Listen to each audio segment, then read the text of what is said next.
بسم اللہ الرحمن الرحیم السلام علیکم ورحمۃ اللہ وبرکاتہ۔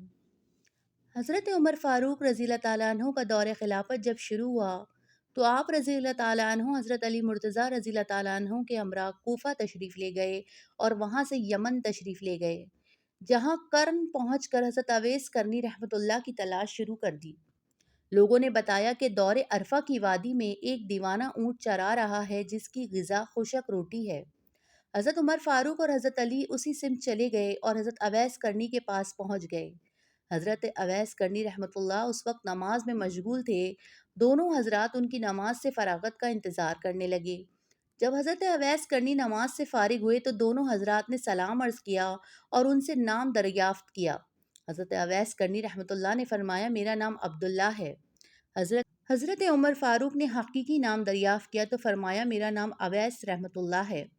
حضرت عمر فاروق نے ہتھیلی دکھانے کی درخواست کی۔ جب حضرت اویس کرنی نے ہاتھ دکھایا تو آپ دونوں حضرات ان کو پہچان گئے اور دست بوسی کی شہادت حاصل کی۔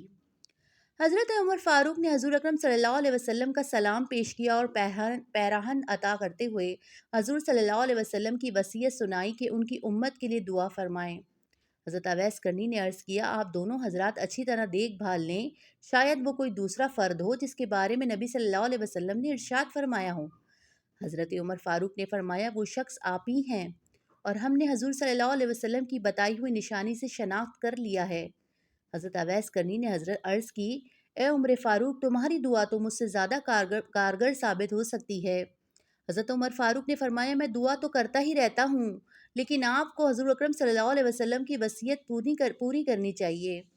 حضرت اویس کرنی نے وہ پیراہن لیا اور کچھ فاصلے پہ جا کر اللہ تعالیٰ کے حضور دعا کرنا شروع کر دی، یا اللہ جب تک تو میری سفارش پر امت محمدی صلی اللہ علیہ وسلم کو بخش نہیں دے گا میں حضور صلی اللہ علیہ وسلم کا یہ پیراہن نہیں پہنوں گا۔ غیب سے آواز آئی کہ ہم نے تیری سفارش پر کچھ لوگوں کو بخش دیا۔ حضرت اویس کرنی رحمۃ اللہ نے عرض کیا نہیں مالک ساری امت کو بخش دے۔ غیب سے دوبارہ آواز آئی کہ ہم نے مزید کچھ اور لوگوں کو بخش دیا۔ الغرض یہ سلسلہ کچھ دیر تک جاری رہا اور آپ رحمۃ اللہ اسی طرح دعا میں مشغول رہے۔ جب حضرت عمر فاروق اور حضرت علی مرتضیٰ نے دیکھا کہ اب کافی وقت ہو گیا تو وہ دونوں آپ کے سامنے آ گئے۔ آپ نے کہا آپ دونوں حضرات کیوں آ گئے؟ ابھی تو اللہ عز و جل نے قبیلہ ربیہ اور قبیلہ مضر کی بھیڑ بکریوں کے برابر لوگوں کے گناہ معاف کیے تھے اور میں جب تک پوری امت کو معاف نہ کروا لیتا اس وقت تک دعا سے پیچھے نہ ہٹتا اور یہ پیراہن اس وقت تک نہ پہنتا۔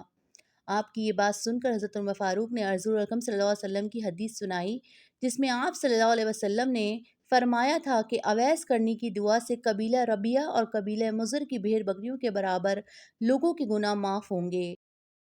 بعد ازاں حضرت اویس کرنی رحمۃ اللہ نے حضور اکرم صلی اللہ علیہ وسلم کا عطا کیا ہوا پیراہن زیب تن کیا۔ پھر پوچھا آپ دونوں حضرات نبی صلی اللہ علیہ وسلم کی زیارت بسعادت اور صحبت سے مشرف ہوئے ہیں، کیا آپ مجھے بتا سکتے ہیں کہ نبی صلی اللہ علیہ وسلم کی بھویں کشادہ تھی یا گھنی؟ آپ کے اس کا سوال جواب دینے سے حضرت عمر فاروق اور حضرت علی قاصر رہے۔